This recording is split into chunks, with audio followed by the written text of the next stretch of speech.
Have you ever dreamed of hopping in the cockpit of an airplane and flying down to the Bahamas? It's a bucket list flight that we're going to fly in X-Plane. Hey everyone, Clay from clayaviation.com. Welcome to the first leg of our journey to the Bahamas. I've always wanted to take this trip, and now we get to fly it in the incredible X-Plane 11. On each flight, I'll give you some guidance that'll help you with X-Plane, and I hope to share some nuggets of wisdom that can transfer over to real-world aviation as well. Be sure to talk those over with your flight instructor first. We'll be flying down from Augusta, Georgia, out to and down the Atlantic coast in the Airfoillabs Cessna 172. We're in no particular hurry to get there, and this flight truly is about the adventure more than the destination, so we'll make our way down and see what sort of fun we can get into. We're here on the ramp at Augusta and have just finished pre-flight. Check the description for a link to a video dedicated to the pre-flight in this Airfoillabs 172. There's a full walk-around mode. You can get out, walk around, check everything. It's pretty awesome. We'll review more about our route as we go, but let's get this plane running. So we'll start by pulling up our checklist. We've got pre-flight open here. Let's get to it. Throttle, open 1/4 inch. Mixture is idle cutoff. Propeller area, let's make sure it's clear. Got a little Delta flight taxiing out here with us today. Master switch comes on. Flashing beacon comes on. And if the engine is cold, auxiliary fuel pump comes on. And the mixture goes full rich until we see a nice fuel flow over here on this indicator. And then the mixture goes to idle cutoff. Auxiliary fuel pump comes off. And ignition to start. Turn our key. Clear prop. Okay, we got nothing on the engine. That's all right. Let's go through this again. That happens sometimes. Auxiliary fuel pump. Auxiliary fuel pump on. Mixture full rich. Let's give that just a moment. Mixture comes back out. Fuel pump off. Clear prop. There it is. Mixture goes to full now that the engine is started. And let's make sure our throttle is at 1,000, which it is. Oil pressure. Our oil pressure is good. Temperature is low, as it should be. It needs to warm up some. And mixture lean for taxi, we're not going to do today, as we are at the altitude not to do that. And the flaps, we have them retracted. Avionics master switch comes on. Our radios come on with that. We will get the ATIS in just a moment. Set our altimeter with that. We can go ahead and check our heading indicator while we're waiting on that to load up. We have east on the heading indicator, which matches east on the compass. Our transponder should be to standby. Click over here to standby. Navigation lights on as required. So we're going to get this ATIS and check our altimeter, and that'll be after start check complete. Our ATIS at this field is 132.75. I'm actually going to go ahead and let me zoom in so you can see this. 132.75. I'm going to set on COM2 today. It's just large knob up to 132. And small knob up. Well, sometimes it's hard to grab that knob with the mouse here. And small knob up to 7.5. Flip that over to our active with this button. Millen weather. Wind light and variable. Visibility more than 10. Sky conditions 12,000. Broken. Temperature 14. Dew point -9. Altimeter 2992. Alright, I set the altimeter there in the Colesman window here of the altimeter. So that's after start check complete.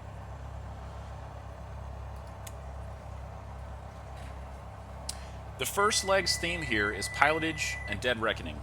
And pilotage is simply navigating by what we see on the ground compared to what we see on a map.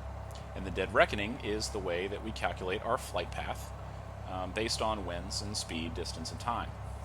You know, it is hard to imagine a world without GPS, iPads, and the technology to guide us, but we need to understand these basic navigation skills to better our situational awareness and our general piloting skills. So KAGS, which is where we are, to KSAV, which is Savannah, is about 84 nautical miles on a direct route. But since we're flying by pilotage and dead reckoning, we need to consider a route that allows us some visual checkpoints on the ground.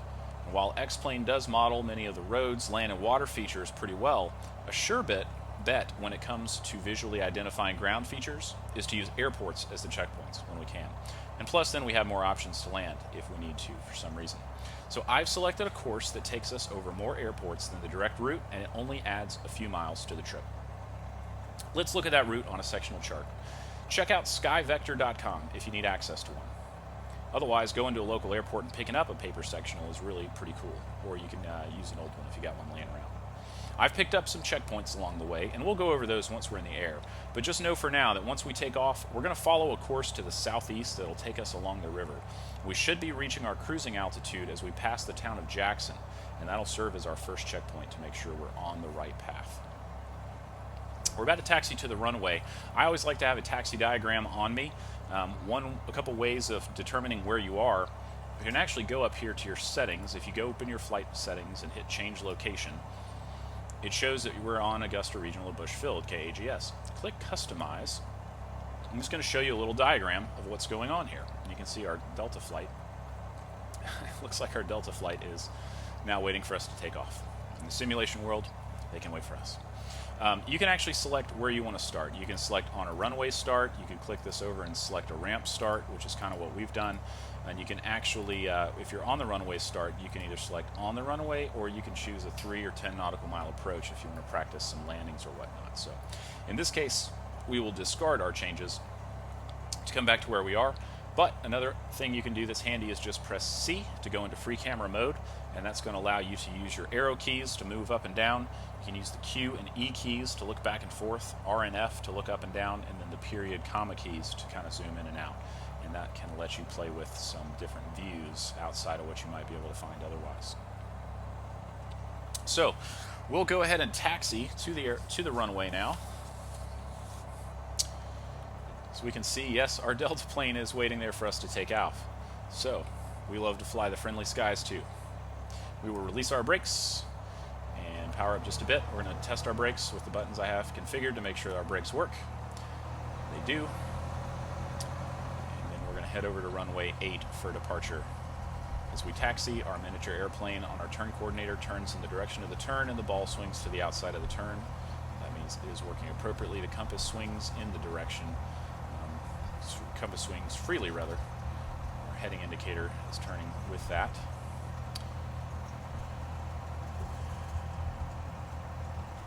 Okay, let's go ahead and stop short here. We're going to press B rather, to hold our brakes and pop up our checklist. At this point, we're going to head on over in the checklist to page 18. Before takeoff, this is our run-up. Before takeoff checklist, parking brake is set. Passenger seat backs are most upright. Seat belts and seats, I'm secure, you're secure. Doors and windows, let's make sure they're closed and locked.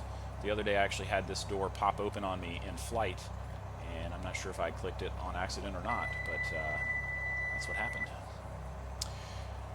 Doors and windows closed and locked. Flight controls free and correct. If you move to an outside view of the airplane, you can actually check, and I can turn the yoke left and see my left aileron up. So that's up on the left, up in the back, up on the right, down in the back. And that's kind of the little box that I fly. We can make sure our flight controls are free and correct, not hitting our knees or anything along those lines. Back into the cockpit. Flight instruments, we can check our, zoom in for you. Our airspeed looks good at 0. We have our miniature airplane showing on our attitude indicator at level. Our altimeter set to field elevation here, reading field elevation at 2992. Turn coordinator we checked on our taxi. We have no flag here in the box, and our heading indicator is matching to our compass. Vertical speed is showing 0. Flight instruments look good. Fuel quantity check. We got about 3/4 tank, which is how we planned that today, and we'll go over gas a little bit more in our series here. Mixture, let's go ahead and make sure that's set to rich. It is. Fuel selector valve, we will recheck. Looking down at that, we are to both, which is good. And now our run up. So what we're going to do is we're going to throttle up to 1800 RPM. Nice and smoothly. Set it at 1800. And I'm going to zoom in and kind of show you what we're doing here. It might be a little confusing on the checklist if you had not seen this flow before. So we're going to check our magnetos, which are over here with the key. So we're going to first go 2 clicks left to the right magneto, and we should see a drop, which we do in our RPMs. And then we'll go back to both, and we should see a rise back to 1800, which we do. Looking good. Now, we're checking the left magneto, which is just 1 click. Here to left. See a drop again, and back to both, and we've got our rise. So our magnetos are functioning properly. We can check now our vacuum, and that is in the green arc. Engine instruments and ammeter, temperature and pressure looks green. Ammeter showing a slight charge, which is good. The annunciator panel, if we look up here, should be clear of any sort of warnings, which it is. Throttle, we can now move back to idle, 1000 RPM.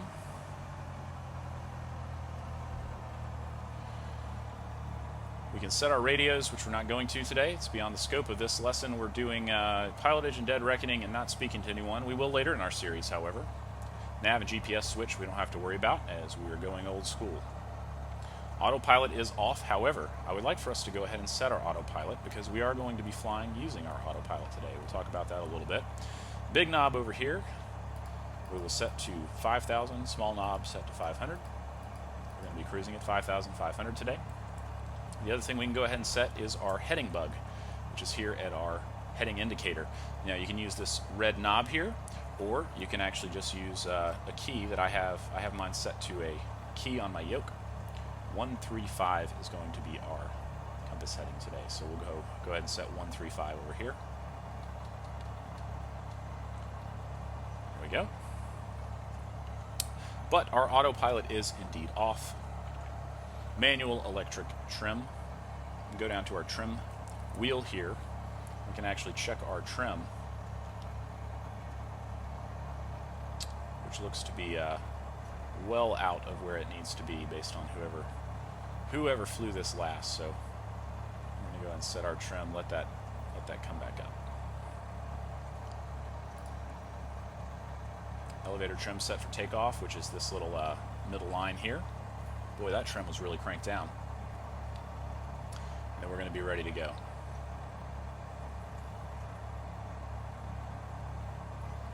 You can set a key to just press to have the trim set to takeoff if you like, which can be helpful.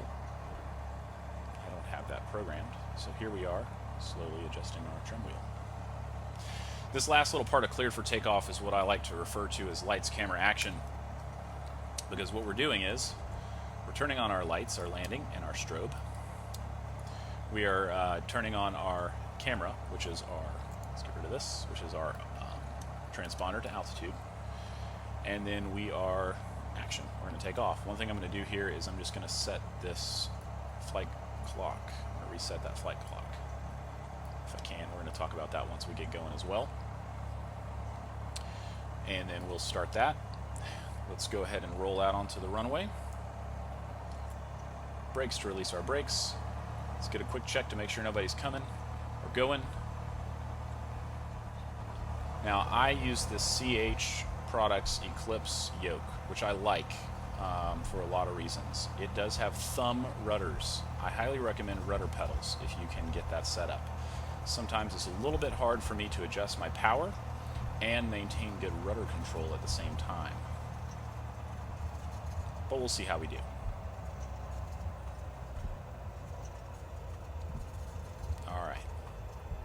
Line up here. We got 8 on the runway, I've got 8 on the compass, and I've got 8 on the heading indicator.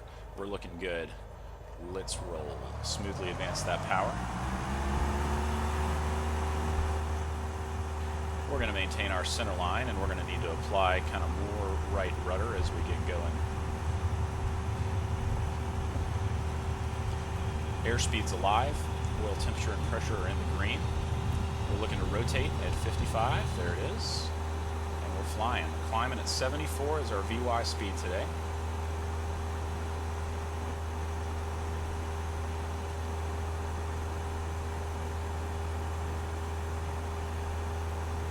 Now once we get up a bit, we're going to set our autopilot so we can kind of go hands off and start focusing on our navigation a little bit. For right now, we're just making sure that we're keeping a a good heading. You can kind of see how the cowling against the horizon is a good way to tell which way you're heading, especially flying in visual flight rules. You know, if there's something we can pick up off the horizon to kind of aim for, we don't have to keep our head in the cockpit quite so much. But we're maintaining 080 on the heading, and obviously it's going to get a little higher as we climb. We'll try to keep it about 74 if we can. That's VY. That's going to get us up to our altitude in the quickest time we can. So we can go ahead and now set our autopilot. All we have to do for that is actually just press the AP key here. Now we go into roll mode and we go into vertical speed mode. So our wings stay where they were, however you were banked, and then it captures the vertical speed that you were flying. You press the little up or down key over here on the autopilot to see that. Now we've got 1,000-foot vertical speed, which is nice, about 1,000 feet per minute. The only problem is the autopilot is going to work to capture that 1,000 foot per minute climb. So the problem with that is, as we climb, we very well might be getting too slow, and you can already see our airspeed is slowing down. So let's go ahead and press down again to change this and make sure that our speed is not getting too slow as we go. Probably hit 800 here. Might be a good one. And we can go ahead and now press our heading key, and that's going to turn us on course. It's going to match the little heading bug that we set here earlier. It's going to turn the plane automatically.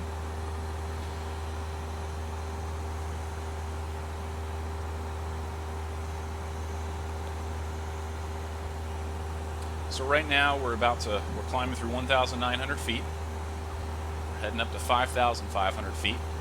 I hope to be up to altitude by the time we pass our first checkpoint, which is the little town of Jackson. It should be pretty obvious from the air. And at that point, we're going to do some timing of our checkpoints to see what our ground speed is. We're going to talk a little bit about how we do that. Now, we've got our altitude in, so you might be thinking, great, well, what is this going to level us off at 5,500? Well, not exactly. In order for us to do that, we need to actually press the arm key on our, zoom in so you can see it. The arm button on here is going to click this altitude arm indication, and that's telling us that vertical speed is what's climbing us, and once we get up to 5,500, this is armed to capture that and fly us there. Let's check our speed, see how we're doing. We're doing okay. It's a little bit faster than we want to be, but I'm okay with that because we're nice and stabilized. So what we need to be doing as we're climbing here, we're climbing through 2,600 feet right now, we need to be looking out and seeing if we're established on course. And we should be seeing our river just off of our wing. We should be flying more or less along the river. Now the river is a little bit there to our right, and that might be because we flew straight ahead for just a bit before we turned on course. So what I can go ahead and do is let me go ahead and just... Okay, now let me notice something I just did here is I moved the yoke a little bit and the autopilot disengaged, and that's okay. That is one way to disengage the autopilot. The other is to press the autopilot key. So we can start this again by pressing autopilot. Now in X-Plane, what this is doing that I found is sometimes it gets very sensitive for whatever reason to the controls. What I'm doing manually here, and then we'll reset it, is I've adjusted our heading just over a bit. We'll still keep that climb in, but I want us to be a little bit closer to that river. Because right now we're a little bit north of it, and that's going to put us just kind of north of course. So I'm going to fly a little bit closer to that river, and then we'll turn back to our 135 heading. So we're just kind of checking and adjusting here a little bit. What I found in X-Plane, and this is kind of weird, is if that autopilot won't turn on for you, watch this. Get a little fast, let's start climbing again. If the autopilot, let's get a stabilized vertical speed here. Press the autopilot key. Okay, it captured it, that's good. If it didn't capture it, one thing you can try to do, let's double check this here. Let's go to 800. One thing you can do is just move your yoke its full range of motion. Full left, full right. It's a little bit weird and awkward for a minute, but sometimes that'll help reset it, I found. Let's go ahead and hit the arm button again. Autopilot is now armed for 5,500 feet. Now, let's see how we're doing.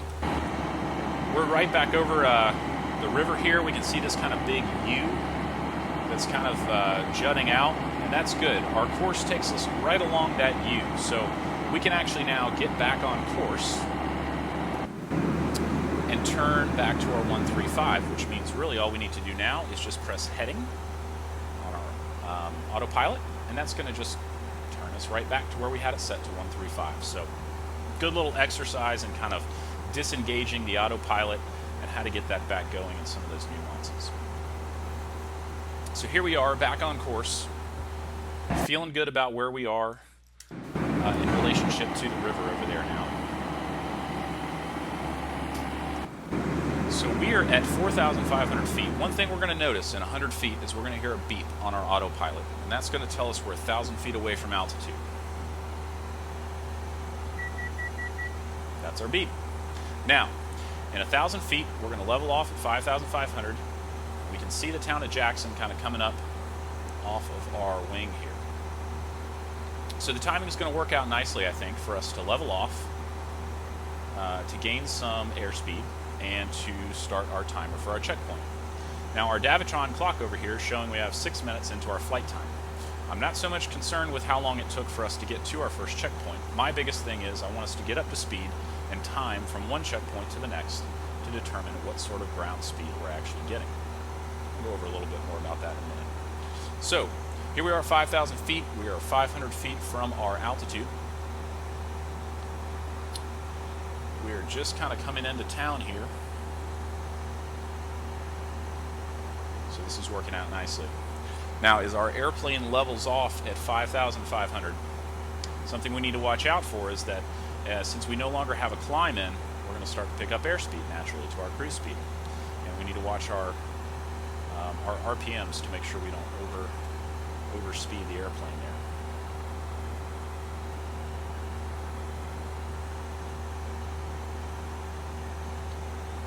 $100 feet to go.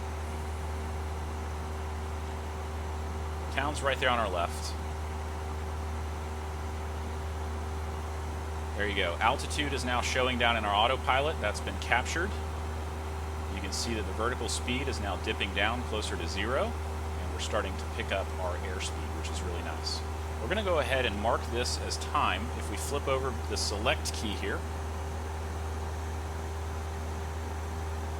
the select key is going to move over to the next, this is en route time. We were on flight time. And we'll press Control to start that timer. We'll talk a little bit more about that once we get stabilized here. So let's watch that RPM. 2,500 RPM is the RPM I've selected for us to fly, which is right about where we are, and it's creeping up a little past it, so I'm going to make sure that we're not getting there past it. Let's pop our checklist open again. One little note here, I have the checklist assigned to the A key, so I can pop it up and down, and then I've got my Z and X keys for flipping in between them, so that's kind of handy to not have to actually get the mouse and click everything every time I need to adjust that.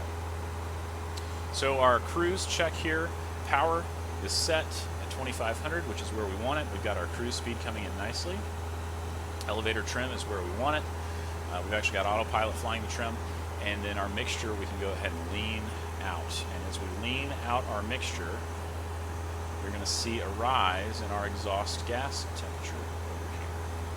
So we're just going to pull that out a little bit. Some say to pull it out so you hear the engine running rough, and then put it in a little bit. There are several different methods of leaning out the mixture, and ultimately we'll review a little bit more of that down the road as well. And then lastly, landing light off for a cruise check complete. Okay, let's see how we're doing. Now that we're passing Jackson, let's mark our time. We got it marked. The next checkpoint I've selected is this plant that's 8 miles away. If we know 2 of the 3 variables in a time, speed, distance equation, we can figure out the missing one. In this case, knowing how long it takes us to travel 8 miles will give us an idea of our ground speed. And once we have that, we can use the ground speed we calculate, along with the measured distance to the next checkpoint, to get a pretty good estimate of our arrival to that checkpoint. And remember, We input these settings into X-Plane and tell it exactly what to set up for us. But in the real world, these calculations are done by forecasts. So once we get in the air in the real world, it's really important that we check these things to make sure that the wind is as we thought it was. Now, we have this Davitron clock here. Let's go through just a couple of those things as we cruise. We have our en route time currently ticking, and that's at 2 minutes. The select key is going to flip you through these 4 different modes. That's universal time, which is basically Zulu time, 12:31, and local time, which is 9:31, according to this clock. You can get to the next one, which is flight time. So we've been in the air 9 minutes from right before we started on the runway, now 10. And then you can go back to en route time. Pressing and holding control is a general rule of thumb for how to reset these. Now, here's why I like to use this Davitron clock for our flight times versus trying to maybe time it on a timer. In the flight sim world, you might sometimes have to pause your flight sim. Maybe you want to get up and grab another cup of coffee, maybe you need to use the restroom, maybe your dog needs to go out, whatever the case. But if you ever press pause in the flight sim, the Davitron clock is going to pause as well, leaving you exactly where you were. So if you're flying some cross-country flights and you want to kind of keep up with how long you've been flying, this is a really good tool to use. Up top here, there's also this little button where you can switch. Right now, this top part says that we have an outside air temperature of 6 degrees Celsius. We can also flip this to the next mode with this little button that shows that our system is producing currently 28 volts of electricity. And then we can see one more flip through to see 43 degrees Fahrenheit is the outside air temperature. So Celsius, Fahrenheit, and volts are up there. So if we go back to our en route time, that's kind of what we're worried about, most concerned about rather. Looking at the flight navigation log, I estimated a 4-minute flight from Jackson to Plant 1. So let's take a look outside and see if we are having any success. Take a look at that. Plant 1, and where are we with the time? Not too bad, right? I'm estimating, based on that calculation, 131 knot ground speed. So we can then use that ground speed, 131 knots, and we can say, okay, well, let's look at what our next checkpoint is. Well, our next checkpoint is KAQX Airport, which is, what's the name of the airport? Allendale County, KAQX. That is now 25 miles away from us. So we can say, okay, well, how long is it going to take us to go 25 miles at 131 miles per hour ground speed? Because remember, it doesn't matter what our airspeed is at this point. Well, it does factor in, but what's important from one point to the next is what we're actually tracking over the ground. So 131 knots to go 25 miles. We expect that to take us 12 minutes. So press and hold the Davitron. Press it rather, and start it over again. So we're a few seconds behind. We were chatting. Normally, right when we cross that checkpoint, we'd go ahead and reset that. A few seconds is fine in this case. Just want to make sure that we're keeping track of what that time is.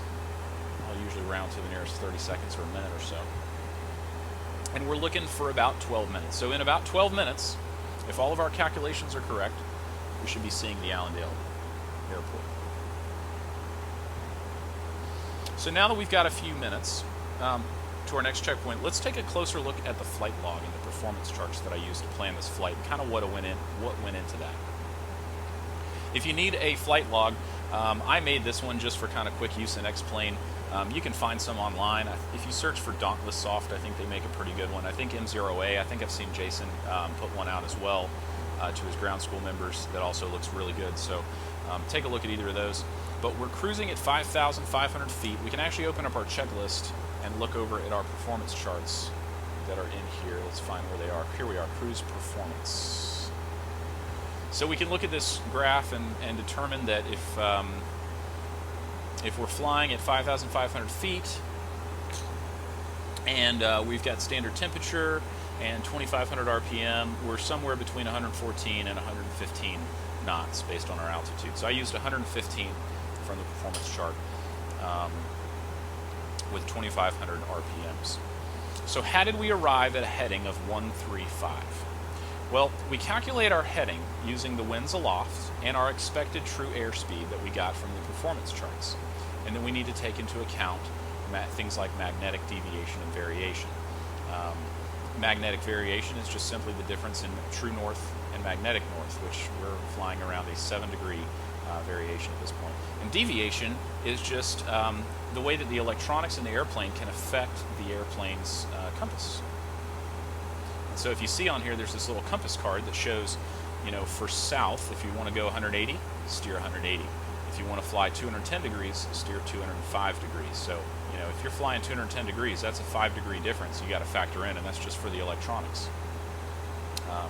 So in this case, we don't need to apply any sort of deviation to our flight plan. So what I did is, on this sectional, I measured a true course of 123 degrees. And we can play weatherman in X-plane and tell it what to give us. So we're flying this leg with our wind set to 270 at 20. So that's a 20-knot tailwind coming from the west. Using the wind side of an E6B, or an electronic E6B if you prefer it, I calculated that to stay on course we should use a plus 5-degree wind correction angle. And because we navigate by setting our heading indicator to the magnetic compass at our core of our navigation, we need to add 7 degrees to our heading for magnetic variation in this area. The compass card doesn't show any deviation for this heading, and so when we factor in our wind, our magnetic variation deviation, we should fly a compass heading of 135 and expect a ground speed of 131 knots. So we'll be moving along fairly nicely, which we have been. You know, this is an exercise to show you how you can use some calculations along with what you see on the ground to help you navigate. I promise we're not going to fly the whole way to the Bahamas like this. We're going to kind of work up to different modes of navigation.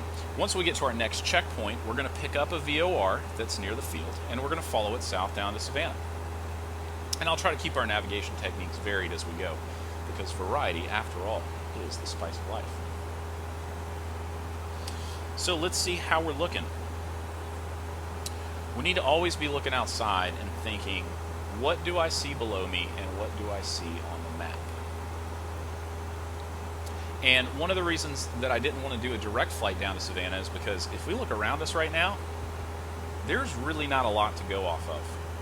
You know, we can look at in the real world, we can look and see that, okay, well, we're flying generally along a power line. Maybe we can see a power line running down below us. I don't even know. Let's see if we can see that down there next one.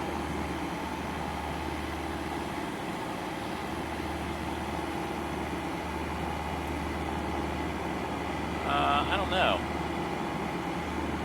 If it's down there, it's not obvious to me, so that's kind of tough. In the real world, power lines look like big paths cut through the trees. It's not the actual lines necessarily you're seeing. It's the fact that where the power lines run, all the trees are cut down. But that's why pilotage alone doesn't help. If we just said, well, hey, let's go from the river to the town to the airport, well, that's great. But what happens with all this dead space? That's why we got to factor in our calculations. And if we just said, well, hey, let's point at the airport, well, the problem is our true course was, what, 123?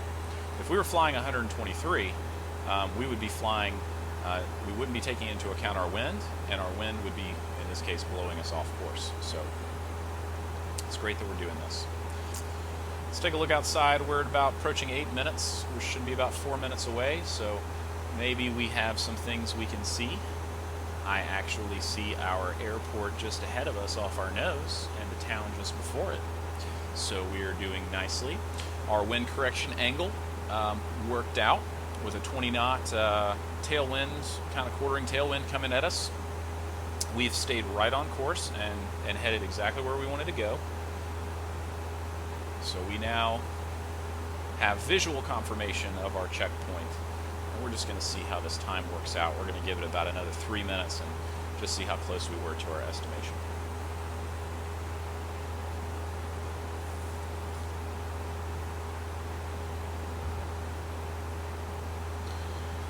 Once we get here to AQX, we're going to head to the south. We're actually going to pick up a VOR that's just off the field and head to the south and follow that VOR to Savannah. On our next flight, we're going to discuss weather in X-Plane. Right now we've got a pretty nice day. We've got some clouds pretty well high above us, but other than that, it's pretty blue sky. You didn't think it could stay perfect the whole time, did you?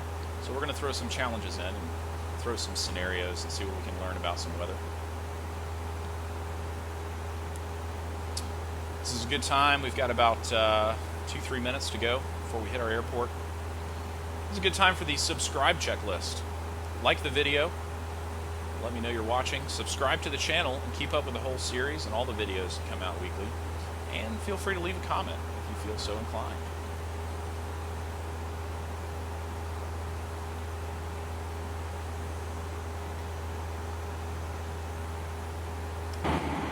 Take a look around. We're flying now over the town of Allendale. Never been to Allendale, but I'm sure it's very nice. If you're from Allendale, let me know what there is to do there. Stop in and visit sometime. Maybe we can do this flight in real life. Got the airport coming up as well.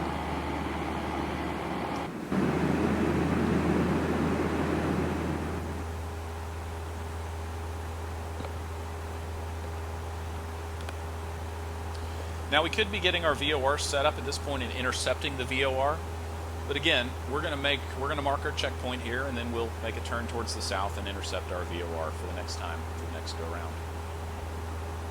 I have a full video on VOR navigation if you want to take a browse at that in the meantime. Get a little bit of a primer for how the VORs work, and then we'll explore some different actual navigation with it once we get to next week's flight. See how we're looking. All right, we've got the airport off our wing.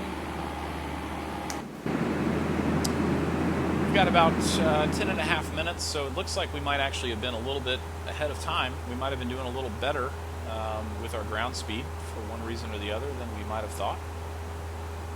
We could now calculate our ground speed and determine what that is and use it for the next checkpoint if we like. But again, the point is, by using these calculations, we can make sure that we are effectively accounting for the winds and having a general idea of when we should arrive at our next checkpoint. Hope you've enjoyed the flight. Disconnect the autopilot here, see what we can get into. We'll see you next time. And until then, enjoy your flying.